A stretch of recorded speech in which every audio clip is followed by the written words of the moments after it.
the end of the grading period, and it's time to enter in our grades in PowerSchool. So we use Canvas for our daily grading, but our final grades are done in PowerSchool. So what we need to do is we need to make sure that when we have finished our Canvas grades at the end of the grading period, that we enter those correctly into PowerSchool. So the easiest way to do that is to go ahead and click on a class.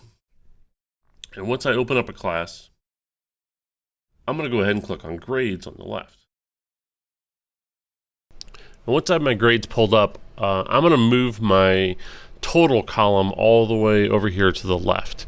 And the best way to do that, the way that sticks, so where you don't have to keep redoing it, is to scroll all the way to the right until you get to the total column, and then tap the three dots in that column and tell it to move to front. And then this will put that total column right next to the student names. So this right now is all students, all of my sections. So if I wanted to see just 1 hour, which is probably what you're going to want, I'm going to click Apply Filters and then go to Sections and then just choose an hour. And this will only show me students from this 1 hour.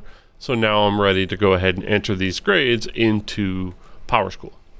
And then when I'm ready to switch hours, I'll simply click Apply Filters again, Sections, choose the next hour, and it'll replace all these students and assignments with the students and assignments from that next section. So now I'm ready to go into PowerSchool. So in PowerSchool, I'm going to log in just like I would to take attendance.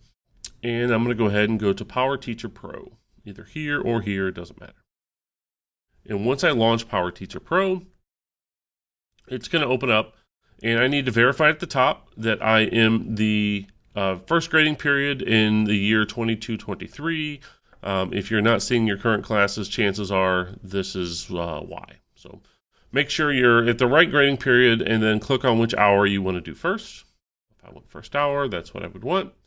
And then in the assignment list here, I want to verify also that I am in grading period 1 right here, which again, they all show up with the dates next to them. So make sure I'm in grading period 1 from this time period.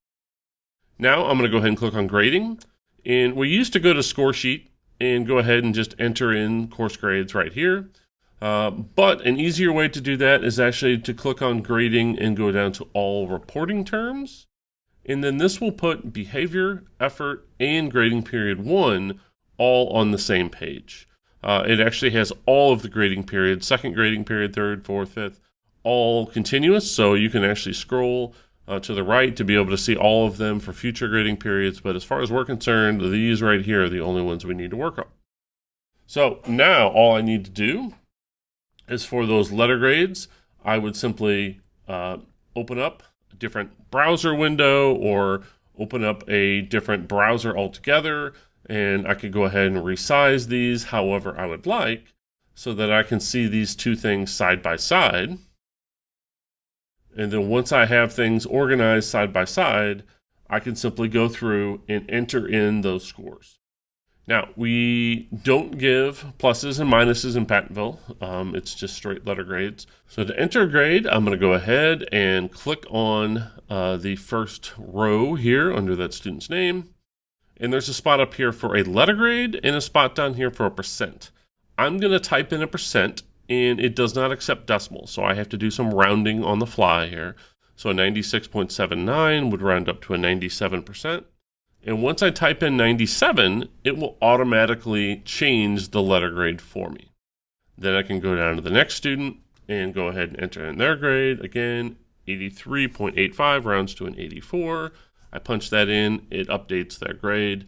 And then I can go down student by student, or I can even click up in here and go student by student. So I'll go up and down the list to mark these students' letter grades.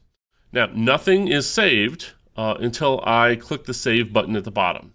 So until I hit save, these grades won't be saved yet. Now, if I have a student who is exempt from a grade or needs to be marked incomplete or pass-fail, then I would click on this top box. And there is CB for competency-based grading for Pirate Academy. I have incomplete, I have P for pass, F for fail, and then X for exempt. You will only use these special grades if you are either A in Pirate Academy or B, I get a special email from Paige telling me that a student needs to be marked one way or the other.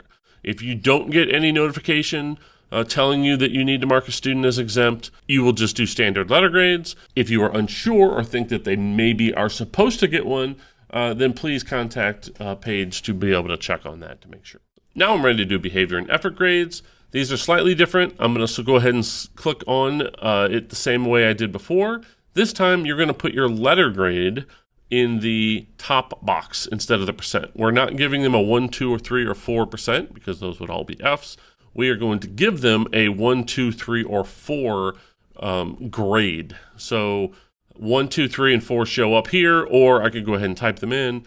But this is where you're going to give them a 1, 2, 3, 4. 1 is the lowest, 4 is the highest. So I would simply go in and click on it and go down the list. Now it will say 0% next to each of these. That's fine. You can ignore it. The percents do not show up on the report card. It will only show up there 1, 2, 3, or 4.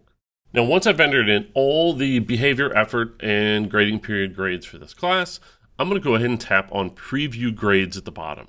Now when I do this, this will make sure it applies any changes that I've made. And I need to take one quick look and make sure, double check, triple check, that the letter grade and the percent matches each other. For example, this student got a B, 84%. That matches. Let's say I messed up and I went back and said, oh, you know what? They weren't supposed to have an 84. They were supposed to have a 90. I changed that and then go to the next student. It doesn't calculate that letter grade twice.